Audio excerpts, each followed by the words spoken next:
What's up, you guys? Sean Ross Sapp. This is May the 6th. Hot dog. It's Wednesday night, wartime, and we got plenty of stuff to talk about. Two pretty big shows. Make sure you check it out. We did the List and Your Boy today, the premium wrestling news podcast out there in the world. Make sure you guys check that out. Of course, we got our post-Raw, post-SmackDown shows this week, but there's a lot more going on, too. The Distraction from Jeremy Lambert and Joe Hulbert. Make sure you all check those out. But this weekend, I'm going to have UFC coverage, a loaded UFC 249 show. And then I'm back here Sunday night with Jeff Hawkins. He is on the Lesnar schedule, doing some Money in the Bank coverage with us as well. But if you guys are listening or watching here on youtube.com/Fightful, well, you got plenty of stuff to look forward to. I've got an interview with Dana Brooke dropping Thursday, as well as Ulysses Diaz. They did that interview together. He is a boxer, an MMA fighter, bare knuckle fighter, jiu-jitsu competitor, and of course, she's talking Money in the Bank. But right now, if you're here right now, you might say, wow, I see three faces, but I only hear noise coming out of one of their faces. It's because we have Alex Pawlowski sitting silently, biding his time, waiting. Alex, how's it going? Good. Wednesday is always the best day of the week. It is. Damn sight better than Mondays and Fridays, which is what I talk about twice a week on Sour Graps on Fightful Select. We also have Warren Hayes. You all can check him out on Fridays. Of course, he's got his own channel as well. Warren, how you doing? Well, I'm doing well, and I agree with Alex. You know, the Wednesdays are a very good night as well. Except Thursdays are as well over on my own channel on youtube.com/Mr. Warren Hayes, where I do my live show. Terrible segue. But if you all are watching live as well, you can donate to Super Chat. Any amount, get your question or statement read on the air. Now, a lot of times I'll see you guys say, Sean, you missed my Super Chat. Let me tell you, I never miss when people give us money. Never, ever. I answer those where they are applicable in the show. So if you ask about a certain segment, that's when I will kind of cover your question. But let's ask, Warren, who'd you thought win tonight? Or who did you think won tonight, AEW or NXT? Oh, it's such a close call. AEW. I'm going to go with NXT. Alex, you're the tiebreaker. I'm going to agree with Warren. Hey! Including all of the... It was close. Because it was very close. It was really close. Well, I'm just going to say, you all are wrong, and I know this because I am the quiz champion again. I did Quizzle Mania today for another 3 hours. 3 hours of quiz talk, and I emerged victorious again. Go check that out, the Parts Fun Known page. We had Steve from Steve and Larson on there. Of course, Adam Blampede hosts. And then a couple of Wrestle Talk jobbers that I just completely mopped the floor with. It was amazing. So I hope you guys checked that out and you enjoyed it. I'll be back there next week, but I won't be here next week, guys. There's UFC next week. You two will be here. But Jeremy Lambert, our lead wrestling writer, host of the Distraction podcast, will be joining us. Make sure you guys follow him at Jeremy Lambert 88. But in the meantime, leave that thumbs up and subscribe. We're talking AEW, and again, like I picked NXT, but a great show. It kicked off with Cody versus Joey Janela. Mm-hmm. Your thoughts?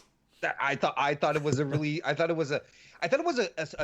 good match overall, though you could see they were a little out of sync at some points. There were a couple of spots that didn't quite exactly land, but I thought it was a good match to start off.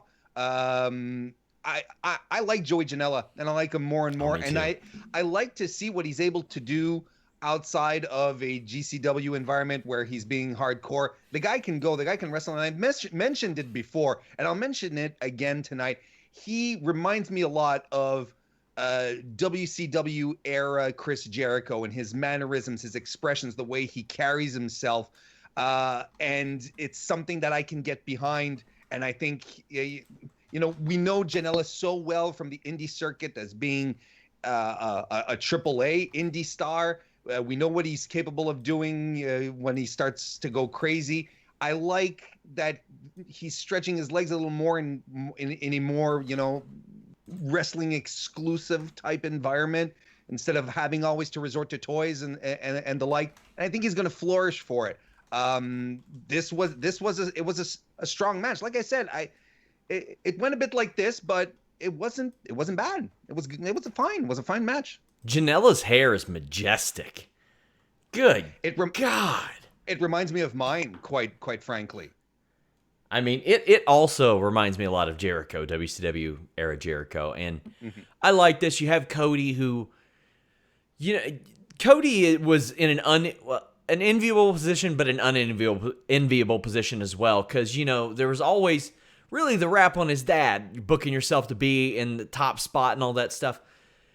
Cody is in that as well, but he's so freaking over. He's so freaking over that it's like it's irresponsible not to. And I'm glad that that's been the route that things have went this year, because you could tell that early on a lot of those guys were trying to give wins where they really should not have been giving wins to people over them. And we're not seeing that as much now. Joey Janella ain't hurt a bit losing to Cody Rhodes. This is not a Liv Morgan Charlotte situation from Monday's Raw, where you have somebody on the ascent. You think, are they finally going to break through? And Charlotte beats them, but it's competitive. But Charlotte, brought him up. That ain't it. This was it. This was that situation. This was Cody making Janela look awesome. It's a far cry from Charlotte and Liv, and it's also a far cry from Kenny Omega versus Alan Angels, and I liked it. I thought Cody was just going to outright get a new finish, though. I'm surprised Crossroads finished it. Sure, me too. I was, but then again, we've been talking about it. He wore him down, right? I mean, it's not like an RKO, which instantly will end a match, regardless if you're starting it off or if you've been fighting for 19 minutes straight. You kind of feel like Cody has to work for his finishers over the past few weeks, has to wear his opponents down. So I'm okay with it. I like that it sort of came out of it was a bit of a surprise application of it. It was good. I like the story that they were telling throughout the match as well. How Janela felt like this match was important, like it was a big match for him because they had some really good exchanges at first. Like I said, fine match, nothing wrong with it. Big thank you to a lot of you who are already sending super chats. I can't tell you how much I appreciate that. Michael Morgan says I was going to send a super chat about Bible golf, but now I have to say that street fight was awesome. Loved AEW tonight. Excited to watch NXT tomorrow. Stay safe, guys. Thanks for the show. I can't wait to talk about the street fight. And the thing is, I usually tee it up, or I lob it up for Warren to knock it out there because I got to keep my eye on both shows.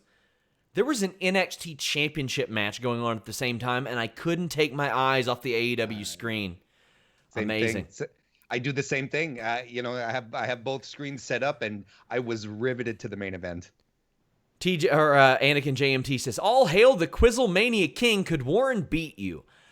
I don't know. It's possible. I mean, no disrespect to anybody else on the roster, but I'd probably pick Jeremy or Warren if I had to pick like a teammate for that. I think it would fit really well. But you got to guess like people's nipples and stuff on that show. Like there's an incredible amount of luck that goes into this program. So, well, I'd just like to say that my knowledge of wrestler body parts is rather high. Okay. Just throwing that out there. Okay. Well, it's funny. Last week on the show, they showed Kane's nipples, and I picked Luke Gallows, and I was like, damn, they casted that fake Kane perfectly then, because they fooled me. They fooled me. TJ Ridgway said, I didn't miss JR on commentary. Hope y'all are staying safe. I didn't either. Alex, how much of his commentary did you catch? Because following Jericho is a very high bar. Oh, yeah. No. Listen, like, it's the same thing that's been happening on WWE. Like, JR and Jerry the King Lawler were the commentary team of well, not my youth, but my younger days. And I don't feel like they're at the top of their game anymore. Like, everybody gets to a point where that the game has passed them by. And I feel like that's the case with both of them. That doesn't mean they weren't all-time greats in their era, but yeah, Ross has never done it really for me in AEW. And King, blessedly, has been replaced, looks like, by Samoa Joe, at least for the time being, which could not be a better upgrade. So I'm not, I did not miss Jim Ross. I'll tell you that. I did not miss him. I didn't like the idea that Jim Ross and Jake Roberts were even there, and I had some people say, oh, well, they're checked and tested before they go in. If they didn't want to be there, they wouldn't have to be. That's not the point. I want to be at a baseball game right now, but I'm not. And I'm not in the high-risk category. They are. We're 2 months into this thing. How can you be that daft about things? It's unreal, and I still see people saying stuff like that. I'm like, oh, my God, man. And if we're just going to touch on it for a second, I think AEW is really doing the best PR job in this situation. Tony Khan coming out and being very public about the fact that everyone was tested. No one came out positive. We're not forcing everyone. Like, they're doing a very good job. But to be clear, in my case, and I'm not speaking for either Alex or Sean, though I'm pretty sure I know what their opinions are. In my case, the best situation would be not to do it at all, not to have to bring the talent, the staff out into the arena and risk them getting infected. Because even if everyone in the arena is okay, they're still outside of the arena that's going on, right? So teleport into the arena from their house. Yeah, you know what I mean? Like if they had the series of tubes from Futurama, that'd be fantastic, right? But that's not the case. So good on AEW for being responsible in the situation that they've put themselves in, but I still believe that we could have gone a few weeks, few months without any wrestling, and you know what? We would have survived nonetheless. Big thank you to James Gassman for the super chat. If you have a question that you want to ask James, just put a bunch of stars with it, and then I'll be able to pick it out of the live chat. We have a bunch more, but we're going to move on to the next segment. We see a video package with Nyla Rose's run in AEW, while also highlighting all of her potential challengers. That brings me to a super chat where it says, to be honest, Sean, I would have made the Casino Battle Royal for the AEW Women's title with Nyla, Shida, Statlander, Baker, and Penelope. That way the women get a good showcase and Britt can get a sneaky win. Warren? Hikaru Shida is 7-1. That's it. That's the extent of my argument. Hikaru Shida is 7-1, and she is probably the most well-rounded and well-versed female wrestler that they have on the roster right now. Boop. Yeah, I completely agree with you.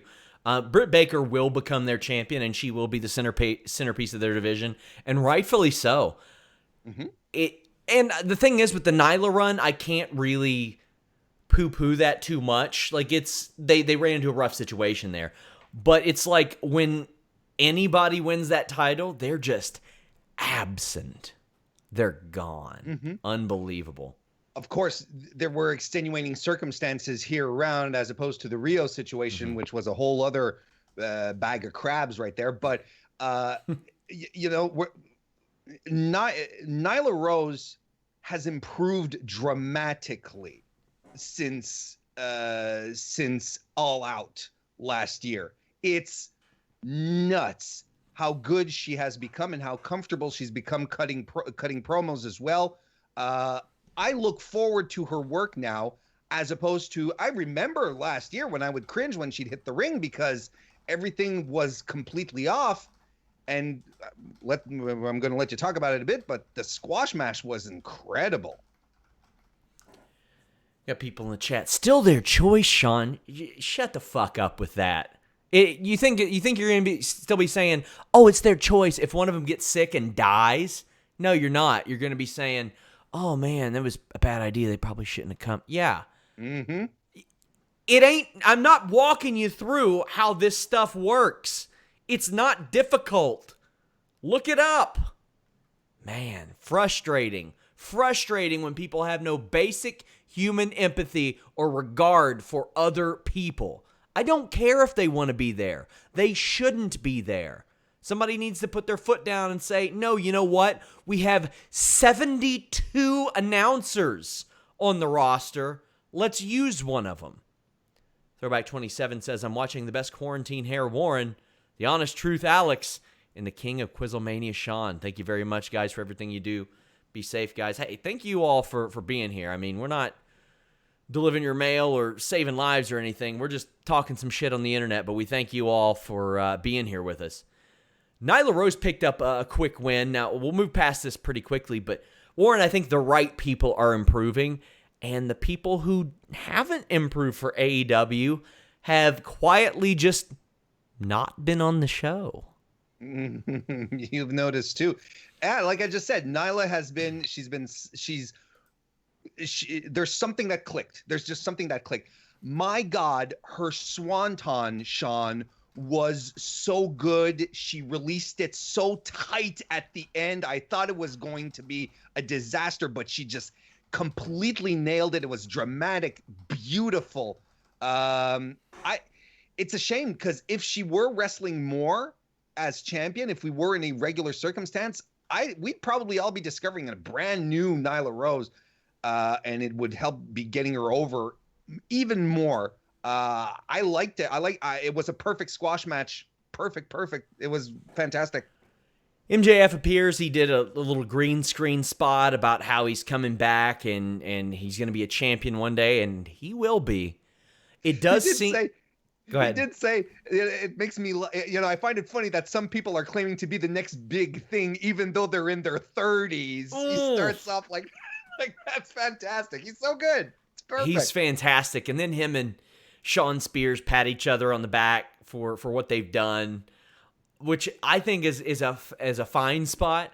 I kind of wish everybody hated MJF, though, even the heels. I think that would add another dimension to that even the heels are like, that guy's an asshole. When you see these guys that cheat every week and they're like, I don't want to talk to him because he's an asshole, that would really set him apart, I think. Tony Schiavone had interviewed him as well. MJF faces Jungle Boy Jack Perry at Double or Nothing. I think that's a great matchup to add to that. We know MJF is going to win, Alex, but I think it's a fine matchup to add. Oh yeah, and it's also one of those things, I believe, that we will look back on in 5 years when those guys are 5 years better and have had, umpteen matches against each other for titles and not for titles and like feuds and stuff. I mean, again, Jungle Boy, MJF, Sammy Guevara, Darby Allin, like the list goes on and on of all these amazing wrestlers that AEW has in their early to mid 20s. And what an amazing opportunity you have to like start there, a history between them, young, that you can then build on over the next decade plus. James Gassman super chat was, settle a bet, please. Been watching for a long time. Have you guys ever met in person? I've never met any of these people in person. I met Jeremy Lambert in person. I met Andrew Thompson and Jimmy. And I think that's it from Fightful. Carlos. I met Carlos too. So there you go. Up next on Dynamite, Jon Moxley, Frankie Kazarian. I enjoyed what I saw this match. You knew Jon Moxley was going to win, Warren, and he did. Yeah, I liked it. I thought this was a fun match. It was nice, and it was a good brutal match. Kazarian ate it for the better part of the first third of the match until Jon Moxley decided to jump off the apron with a sledge, and he ate a super kick instead. When then the tide started to turn. I liked it. I liked it a lot. I thought Kazarian Kazarian pulled out some great offense. He got a slingshot DDT on him, then did a German suplex, and that ended up into a lung blower. Hit it unprettier. I liked the match. I thought it was strong. Of course, there was no question that Mox was going to win, but this was good. It was a good match.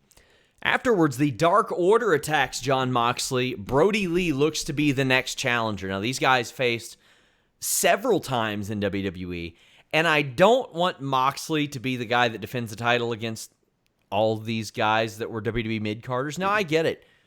All these people also left because they were misused WWE mid-carders. So that's fine, but I feel like it could have used. I feel like we need a little bit of something else, maybe something a little more fresh. I think maybe Brody Lee on this kind of an introduction, he can't win the title, and he ain't winning the title. They haven't even had Moxley as champion in front of crowds yet, like maybe one or two. What do you think about Brody Lee as the challenger, Warren? I'm okay with it short term because it's like a 2-3 week program, but I don't need it long term. No, I agree, and that's what it's going to be, right? It's going to be a 2-3 week program because that's the main event of Double or Nothing. So, if I'm a proponent of a world heavyweight champion having extended runs, like Jericho had a pretty good run with the AEW Championship. Let's do the same with Mox, and until quite frankly, until MJF is ready to take it off of him. I think that you could continue to feed him dudes that aren't going necessarily to take it off him so that Mox can have a nice extended run. But quite frankly, I really feel like the money is in MJF versus Mox at this point. If they keep building MJF like they are, it's going to be a draw once people start sitting back into arenas, and I think that's what they're going for. You have to keep your title, your main title going. You have to keep your champion busy. Feed them guys. On that aspect, I'm okay with it, but I agree it has to be a short-term thing. Evan Wright says, love Dark Order here, made them seem important. Yeah, it did make him seem more important, but yeah, I'm okay with this for the short term, but definitely not the long term. Yeah, I like definitely. the idea of, like there's one number that's a standout. I like number 10 is like the standout of the putties, the one who has a little more juice to him, especially if Evil Uno and Stu Grayson are stuck in Canada. Might as well use that to their advantage. I'm okay with it. Brandy Rhodes had a promo from, I think, a boardroom or some type of setting, but she ruled. She rocked that promo, I thought. She kind of went through a lot of the naysayers, and as a manager, as a mouthpiece, Brandy Rhodes is really great. Even as an outside manager, I thought she was an integral part of Cody Rhodes getting over. Mm-hmm. Now, I think we can talk about this before the Lance Archer match, actually. Because Brandy's out there with QT Marshall, and Lance Archer blows through him. Of course he did.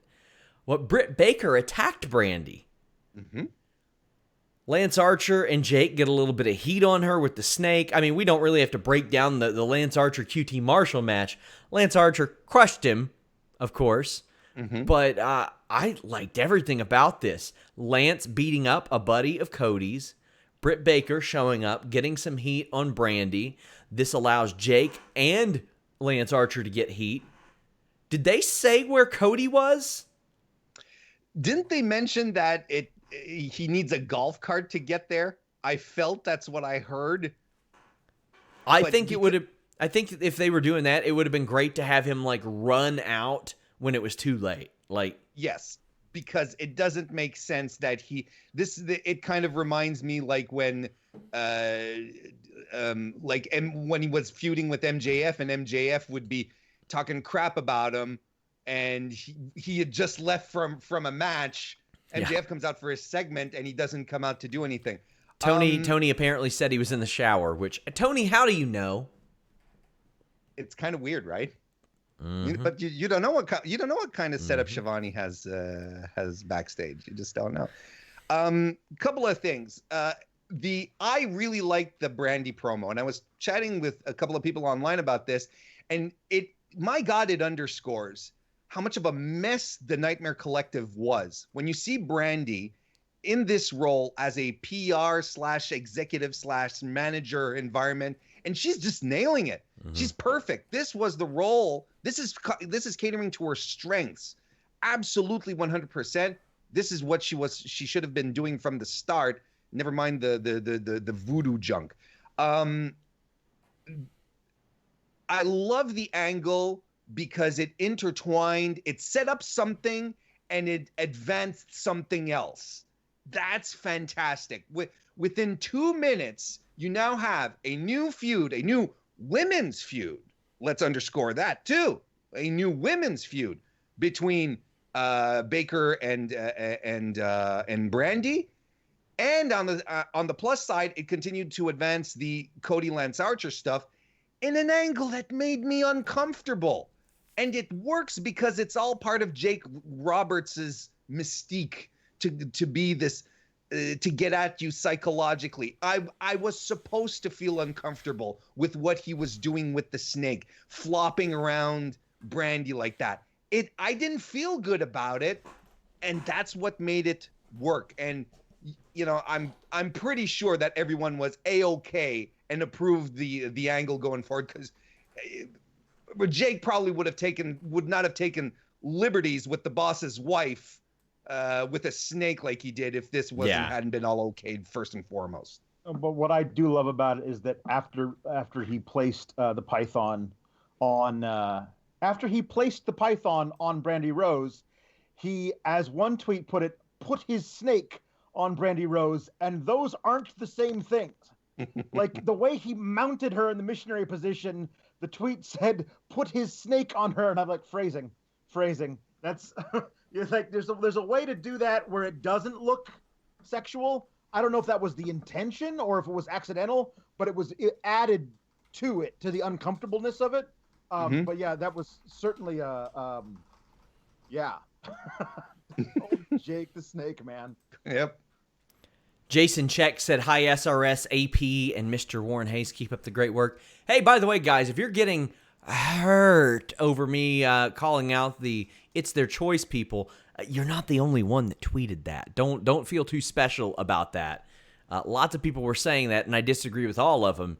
As does Dante, who sent a massive super chat. Thank you. He says, not to be too much of a downer, but tell all those It's Their Choice people to come hang out with me in the cemetery, and I'll point out all the COVID burials we've been doing of late. Take this more seriously, you nerds. Yeah, I don't take kindly to that because I've got a lot of, I don't want to say a lot, I've got several people that I know that have been infected. I've got a couple of people that I know that have passed, including one that was very much a It's My Choice person, and their family is very grief-stricken over that right now because they wished that he would have made a different choice, and he wasn't in the age risk area. He wasn't in that. I'm very passionate about this. I want people to be able to do stuff. I want to be at AEW events so I can hang out with you guys, so I can see you guys, so I can do cool stuff, but not at the risk of you dying, me dying, my grandma dying, none of that shit.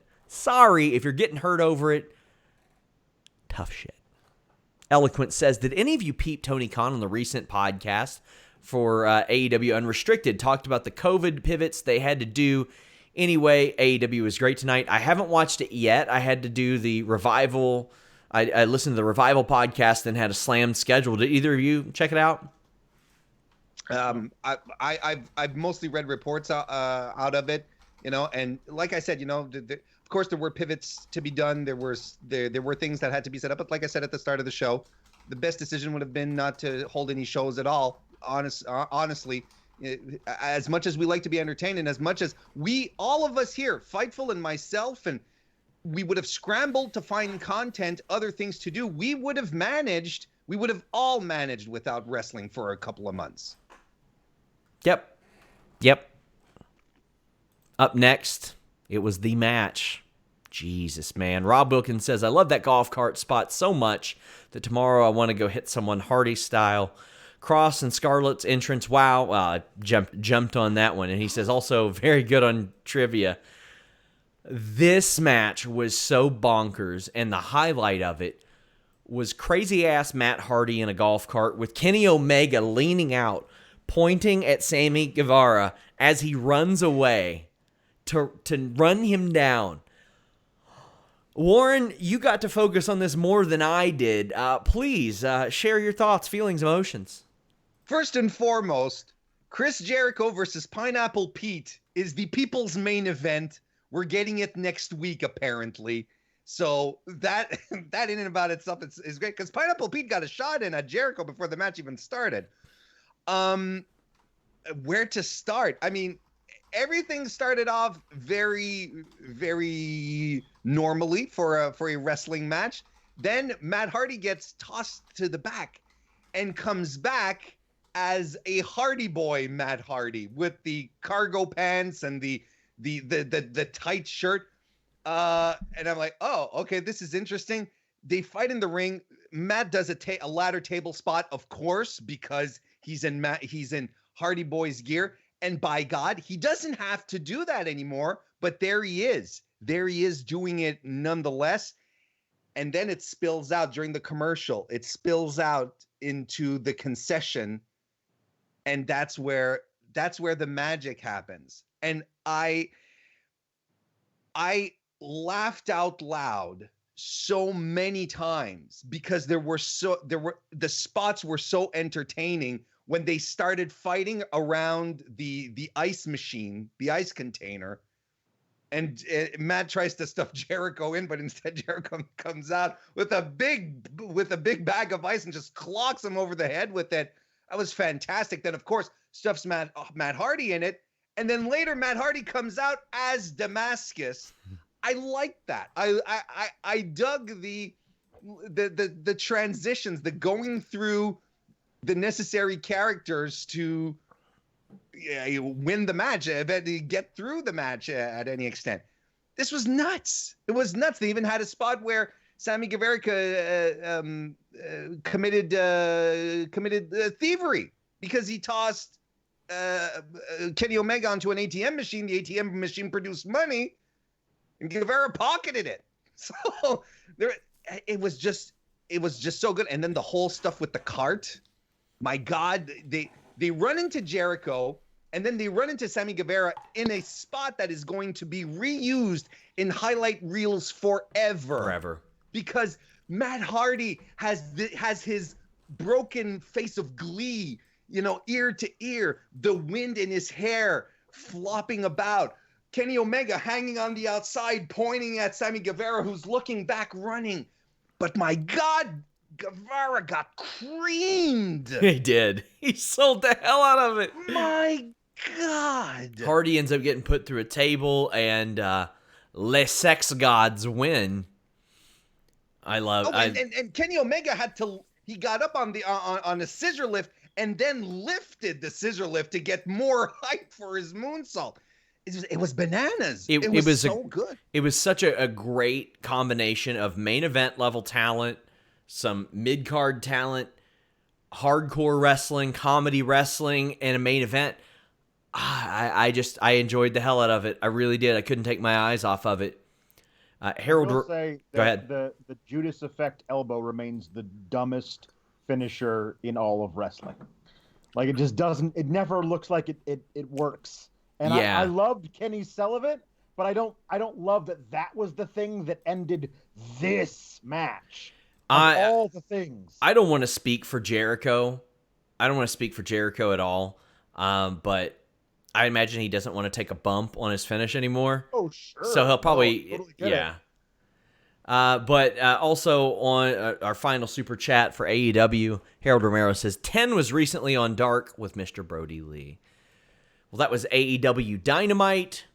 We got NXT next. Joseph Farley says, I'm using my 1% of my stimulus check for the swear jar. I fucking thank you for that. Aaron J's fan says, I want to see Kross and Demon Balor go at it. Let's kick off with that. Karrion Kross, Scarlett Bordeaux. This is going to be one of those things where you either love it or hate it, but from what I'm seeing, about 95% of people love it. It was over the top and ridiculous and retro, but somehow futuristic. You see Scarlett Bordeaux, now just Scarlett, coming out with Karrion Kross. And if you want to find out how he got that name, hit our exclusives tab at Fightful. And they have this theme song that she's singing along to. And I think by the time there are crowds, the crowds will probably be singing along to it as well by then. Alex, first impressions of the entrance. What did you think? Good and bad. I loved the smoke effect. The lighting was all great. I love her coming around him and preceding him to the ring. Hated her lip syncing to that Evanescence knockoff. Hated it. It did not look good. But everything else about it, like, was awesome. Like, I love I also love that the squash was over so fast that the fog hadn't dissipated yet by the time he was pinning the guy. Like, that fog being there for the duration of the match made it even more spooky. He's got such a great look and feel to him and everything. I love all that. And I think she adds so much to the whole aura of everything, but I really could have done without the lip syncing. That really, like, put me off. And I tried to get over that, and I kept going back to, like, I really wish she hadn't been lip syncing. It felt like something, like, I don't know, it just didn't work for me. But everything else super did. Yeah, that's the thing. I didn't quite like the lip syncing part of it. I sure liked the Saito suplexes and ass whooping he put on Leon Ruff. Yeah. Leon Ruff's going to need to invest in a suit of armor. Like, he got beat by Aleister Black twice, and then Sheamus destroyed him. Oh, he's lost on every show. He's lost on NXT Main Event, Raw, and SmackDown now. Yes, he's been. But one of these days, the poor man is not going to get up. But the perfect choice, right? To have Kross get his first squash on, because that boy sells his ass off. It is fantastic. He's so good at it. Throwback had said, wow, Kross and Scarlett's entrance was amazing. Reminded me of the movie Queen of the Damned. That's a good comparison. Yeah. He says, just hypnotizing. I thought it was just incredible. He says, with Kross showing up now, who do you think they have lined up for him? Do you think Ciampa, Balor, or someone else would be the best fit? Lee versus Gargano. Well, we'll get into that. But, geez, man, that was unbelievable. Who do you all think are our future feuds for him? Oh, Ciampa. You go straight for the money man. Yeah, Ciampa seems to be it. I'm interested in seeing that. Certainly he claimed him as his with that attack backstage. Like Karrion Kross is not losing anytime soon. That's how it should be. That's how it should be. And there's a whole list of guys in NXT who can take losses and be fine. And there's a whole other list of guys who don't need to lose anytime soon either. And eventually, Karrion Kross and those guys will meet. But for now, for the next couple of months, keep them far apart from each other. I don't need to see, matches booked where they have to have a distraction finish or a DQ because they have to protect both guys. Like, get Keller Kross in there with some good competition and let him beat people. Yeah, I'm more interested in who they'll have. We know he's got Ciampa next, or Ciampa right now. I think it might even be Balor. I think they might be getting Balor ready for him as well down the line. But I guess we'll see how that goes. We also get a super chat saying, that entrance, when was the last time a company put this kind of hype behind a couple? Not just tonight, but the entire lead up, maybe Cody and Brandy and Impact. Is there any that sticks out to you, Warren? Hard to say. For a couple, look, clearly they see Karrion Kross. It's going to take some time to get used to. So Karrion Kross and Scarlett as stars, as mega stars. If you had any doubt how WWE perceives them, their entrance tonight should remove all doubt, because they are poised to be superstars, absolute superstars. The Line Drive says, I need Karrion Kross versus Dexter Lumis injected into my veins like yesterday after that debut and entrance. These are two big-time, interesting characters that they have picked up over the last few weeks, and I think they needed it. I think there was starting to be some churn on NXT, and you would see it in the North American title picture, especially.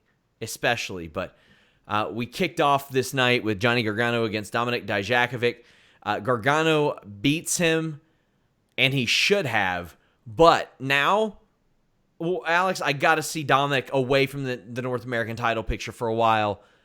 It was just running in quicksand, and now he lost to Johnny. I got to see something else out of Dominic now. Yeah, I mean it's difficult because he did what he was supposed to do in this match. He threw Johnny all over the place. Johnny had to resort to a whole lot of like leg kicks and chop blocks to get the big man down to his level. That's the way those matches always go. I was interested to see Johnny Gargano as a heel wrestling from underneath, because that's always intriguing to me how you do that. Candice LeRae coming out and being, part of that, just in that whole distraction thing. This was booked the way it needed to go, and that's too bad because I feel like Dominic then gets bumped down another level. I agree, he doesn't need to be wrestling Keith Lee anymore. I was thinking maybe that's a guy, unfortunately for Dominic, who gets fed to Killer Kross, who wins a few matches against the Bronson Reeds of the world type of thing, and then challenges Karrion Kross to a match and doesn't fare well. Yeah, I'm going to tell you something they could do. I'm going to tell you a heel Dominic Dijak on SmackDown would be very much appreciated right now. Because, oh my God. Yeah. Hannah Moore says R.I.P. Rebel Heart. Oh, I'm super into All Heart No Soul. That popped me. I was like, yes, that's some evil Gargano stuff. I like that a lot. JJ Lee says, you guys talking each show out makes me appreciate them even more regardless of the winner. It's getting hard to flip between channels. Need NXT on Thursday. I wish. I mean, I wouldn't be doing a post show Monday, Wednesday, Thursday, and Friday, and then every Saturday for UFC, but I'd watch them for sure, and that's why we have Warren focus on one show, Alex focus on weird life if I was named Alan. It wouldn't be so bad. It wouldn't be so bad for me. Kristen Ashley says, if we talked about Grime Time yet, because we should talk about Grime Time. That was great. I thought he was awesome tonight. And let's go ahead. We can skip around and get to that. Sure. Cameron Grimes against, I think it was Denzel Desjardins, right? Yep. Denzel hits a bunch of suplexes, but then gets stomped. And Cameron gets on the mic and says he's more deserving now, or he deserves more than he's getting now, and brings up Finn Balor. And Finn Balor just comes out and slaps him. Or he says that he would slap Finn Balor. But then Finn Balor comes out and just beats him up. And right. I liked Grimes' reaction. He's like, don't touch me. Don't do that. And then he got his ass whipped.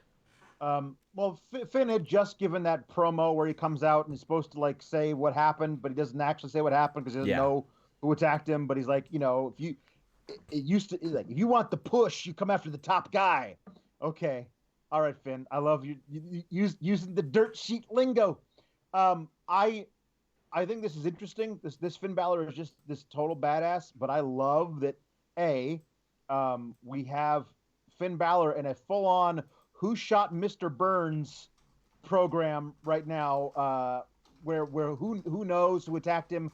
I want him to just systematically go through the roster and say, did you attack me? No? Okay. I don't believe you. I'm going to beat it out of you. Roman Reigns did with Buddy Murphy that one time. That kind of a thing. I think this really works for Finn Balor. Cameron Grimes talking a big game until Finn came out and got in his face was really good. Reminded me of a lot of people on Twitter who like to talk behind your back, but once you get added, they go away. This was all really, really great, and I'm really into a Finn Balor versus Cameron Grimes match because Grimes is great in the ring, and he's one of those guys who can absolutely take a loss to Finn Balor, a clean loss, and be fine because he'll come back the next week and, cave a dude's chest in. That's it. I love Grimes versus Balor. I think that is I think it fits. Warren, I'll give you your day in the sun here. I am all here for Grime Time. I hope we can go even deeper on Grime Time. I think there's start of a movement. You can feel it. It's a grassroots thing. I'm all for it, especially if Grime Timers get to wear the hat.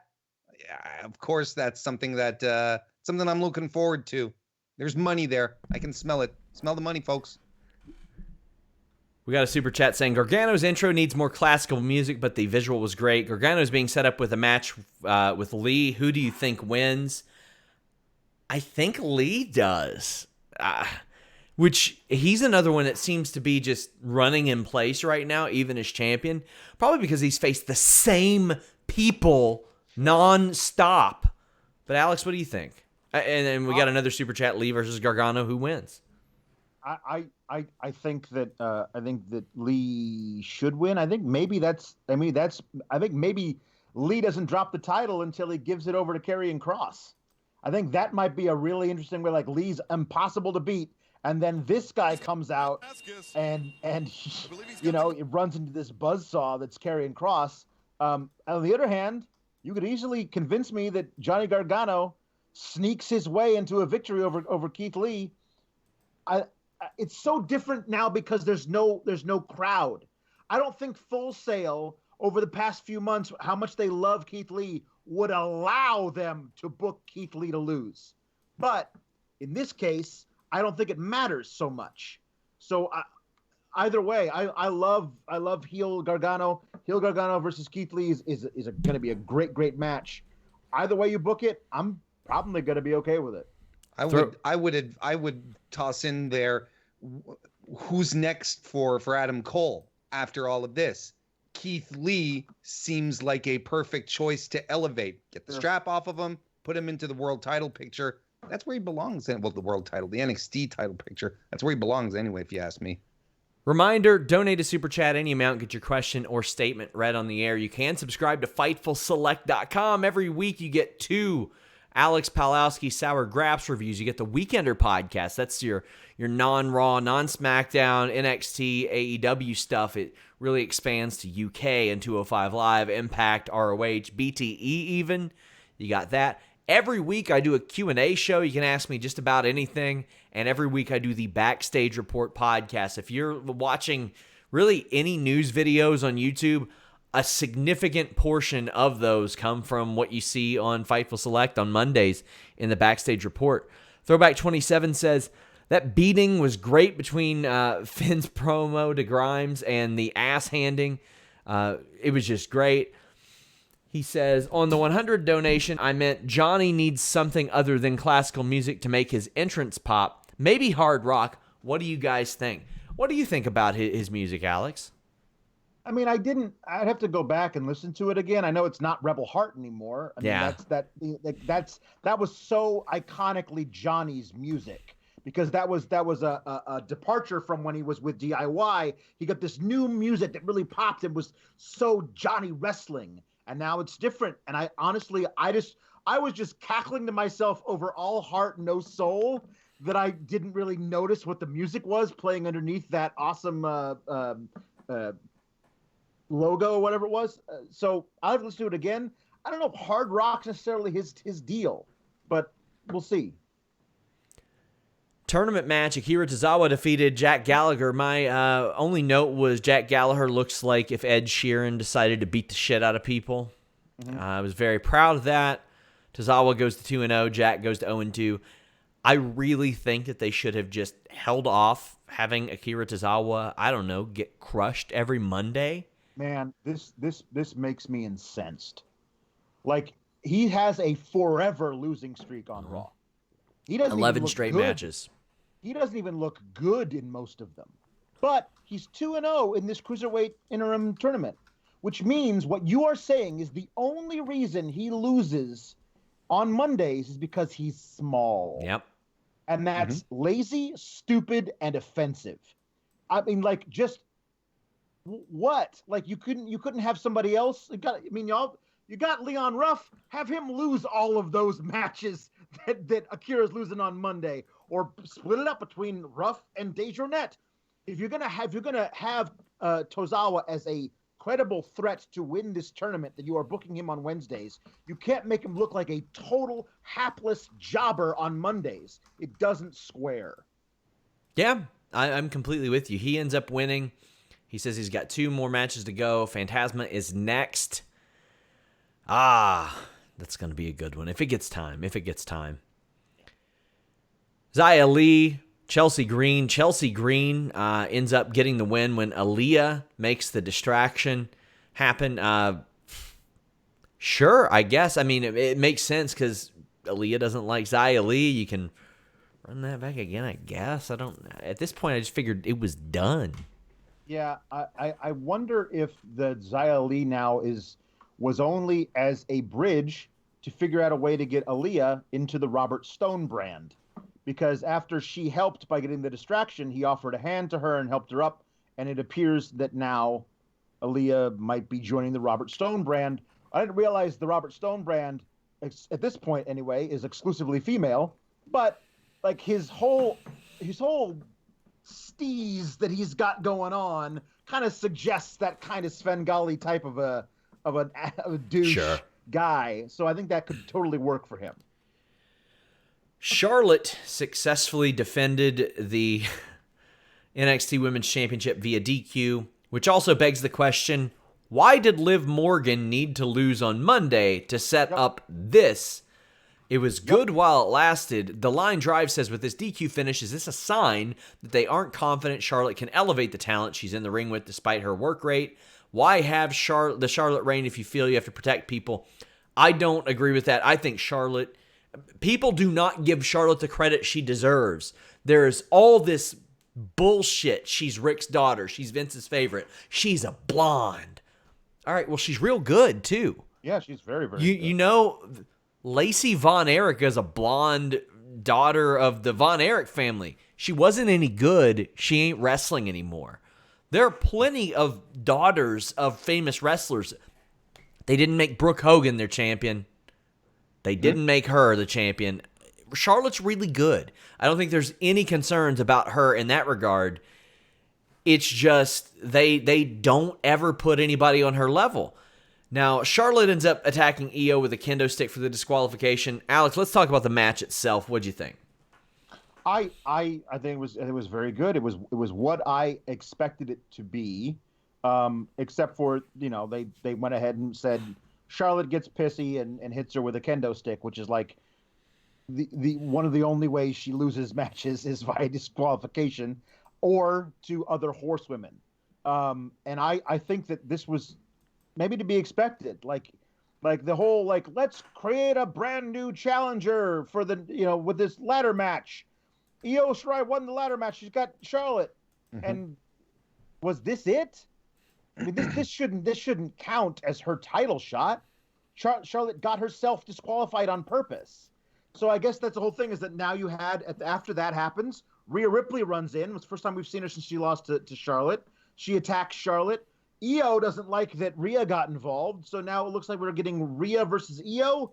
Maybe. My thing that I want is Charlotte versus Rhea versus Io, and my own personal preference, throw evil Candice LeRae in there as well in a fatal four-way match. That way, you can protect Charlotte if you need her to be protected. She doesn't have to be pinned to lose the NXT title, and then she can go back to Raw, and then I can get my NXT Women's Division back that I loved so much, that didn't have Charlotte coming down from on high to say how much better she is than everybody down there, as opposed to the amazing breadth of talent that we had that we felt was like all ready for that extra oomph, and Charlotte being on top is like she's her own glass ceiling for everybody else below her. It just doesn't work for me right now. Rhea Ripley shows up, makes the save. Here's the thing. They're probably going to make her compete in a triple threat match, but she tapped out clean. Yeah. I don't think that should happen. What is Io versus Rhea? I'd be fine with, I guess, but Io didn't lose her match. She won the match, so she shouldn't be punished either.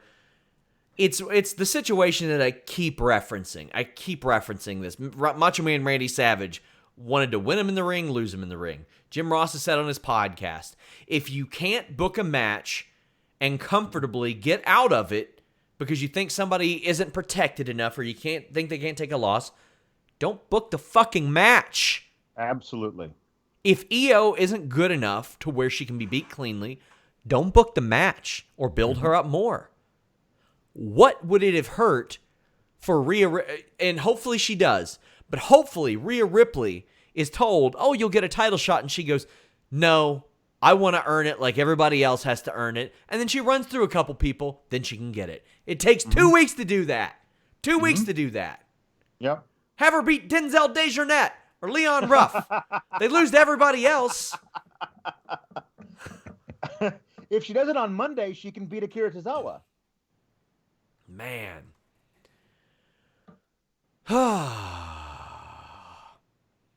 Rhea says that Charlotte can't beat her again, and she and Io end up fighting. We see where it's going. Kushida defeats Jake Atlas. This was much shorter than I expected. Yeah. But Kushida winning is the right move. He's now 2-0. Jake Atlas is 1-1. Your thoughts, Alex? Kushida is my pick still to win this. I thought they were going to book Phantasma as kind of a monster coming in on the other side for Kushida to go up against, both guys being undefeated in their bracket. But as far as, I guess, I don't know. It looks like Tozawa is the guy they're booking currently as the undefeated guy in the other bracket. Tozawa versus Kushida could be a lot of fun if they give it a lot of time, but that's not a straight up obvious, because you're booking the matches, so you can put Kushida up against a guy that he should hate or that you'd root against. Tozawa isn't that guy, so it's a weird thing. I'm all for that match. It could be a lot of fun, but Kushida looking great against Jake Atlas isn't a surprise. Jake Atlas is a novice at this, so Kushida, I guess, would have to lose to Drake Maverick, right? To take a loss in this tournament before the final, which maybe, but it's all very odd to me. This round robin thing I'm not used to in the way that WWE books their matches 50-50-ish. It's weird. Yeah, I'm with you. So we saw Matt Riddle, Timothy Thatcher. They're going to defend their tag team championship. Well, technically theirs. Like, Matt Riddle walks around with both of the titles, but Timothy Thatcher is shown in the graphic with one of them. Just let him be part of that trio and freebird the titles. Like, Thatcher is he works so well because he's the absolute full end of the spectrum from Matt Riddle, and Pete Dunne's in the middle. Like, you can easily figure out Dunne is a bridge between Thatcher and Riddle. Dunne is the guy who said, "Hey, Thatcher, get in there and defend the title for me." I think it's a perfect thing to make them like the weird multinational white New Day of NXT. It could be a lot of fun. I think Thatcher fits better than Dunne does, even, because Dunne, it's hard to draw that personality out of Dunne. He's still got that very monotone type of thing without personality behind it. And Thatcher almost has that gruff comic book style, like, delivery. Warren, I see you aching to say something. Yeah, no, I disagree with that hot take, that flaming muted blazing. I'm just kidding. Go ahead. Okay. But because I actually find that the combination of Riddle and Dunne works best, and I disagree in this situation. Pete Dunne's charisma is his stone face. It's the fact that he stonewalls everything. We only have to remember the little film vignettes that they did a couple of months ago where Matt Riddle was saying all sorts of garbage, and he was the perfect straight man. It's like, I'm not from London, all that stuff. He was amazing. I feel they're trying to recapture that magic with Thatcher, but this is where I think that Pete Dunne's charisma is a little more it's not as in your face as other guys. It's a little more subtle, and it works really well with Riddle. It's okay what they're doing with Thatcher, don't get me wrong, but I don't think he's a replacement. Bring me back the Broserweights at any given moment. Throwback, big thank you for another super chat. He says, when it comes to Charlotte, she should be judged on talent, not by name or look. That's the thing. I judge her based on talent, and I think she's a main event superstar talent. She's really, really great. Adam Cole defeated Velveteen Dream. Adam Cole has defended this title on Raw, SmackDown, NXT, WWE pay-per-view, NXT pay-per-view, and Evolve. His title reign continues to be the longest. This was his first title defense since February, Alex. What'd you think of it? Well, I loved Dream's new look, the sparkly pants and the close cropped or at least braided hair. But I couldn't really see on my TV. I thought it was all really really cool. The match was great. Dream got to be the power guy, which is he's usually not necessarily like that much bigger than the guy he's working, but he usually definitely seemed like he had some strength advantage on Cole. Cole's phenomenal, man. He's just so good at this. It does continue to be funny to me that he's the only one who does boom, and he's the only one who says Adam Cole baby because nobody else is in the crowd. It is kind of funny to see him do that. The I don't know about funny, but it certainly popped the hell out of me was when the rest of UE decided to run in. And Dexter Lumis crawled out from under the ring like the final Pokemon evolution of Hornswoggle. And I was like, I'm in on all of this. Like, that's so cool. I didn't love that he accidentally cost Velveteen Dream the match because now I feel like they're going to do Dream versus Lumis, which is going to be excellent. But I thought Dream kind of got a raw deal out of the whole thing. He was been built up for a long time. I feel like if you're actually going to do this feud in front of a Full Sail crowd, maybe Dream actually becomes the champion. But right now, they're just keeping it on the guy who's held it forever, and I'm okay with that too. Yeah, I think right now, they're probably not even considering putting a title on Dream. Yep. Yep. He's had a busy time over the last several months is the most simple way to put it. Well, that was NXT. Of course, this weekend is WWE Money in the Bank. Myself and Denise made our predictions on Monday. Check that out. Check out my Dana Brooke interview. I've got an AJ Gray interview up from last week. Just Incredible interview went up. Just a ton of stuff. And how about next week? Jon Moxley. Of course, you can get early access to all those at FightfulSelect.com. I want to thank you guys for joining us. Warren, tell the people where they can find you. YouTube.com/Mr. Warren Hayes. I do my recap show every Thursday night live at 9 p.m. So head on over, subscribe, come and join me. It's a good time. YouTube.com/Mr. Warren Hayes. I'll also have a prediction show on Saturday morning, so that's fun too. Otherwise, come see me Friday again here after SmackDown. Woo! Alex, tell the people what's up. Sour Graps is up. I am up. Last night I passed out on my couch at like 9:45 because it's super tiring caring for a 3-year-old terrorist. She is just destroying our house. It boggles my mind that she's 3 because I remember when you were like getting ready for her to be here. Yeah, it's just almost 3.5, like crazy. So I fell asleep and then I woke up at 2 a.m. and did Sour Graps last night at 2 a.m. because I owed the Fightful Faithful a Raw review podcast. And I'll do another one on Saturday about SmackDown. That's what I was going to say. Hopefully not another Raw review podcast. No. Well, we got plenty of stuff coming at you guys. Thank you all so much. We're out.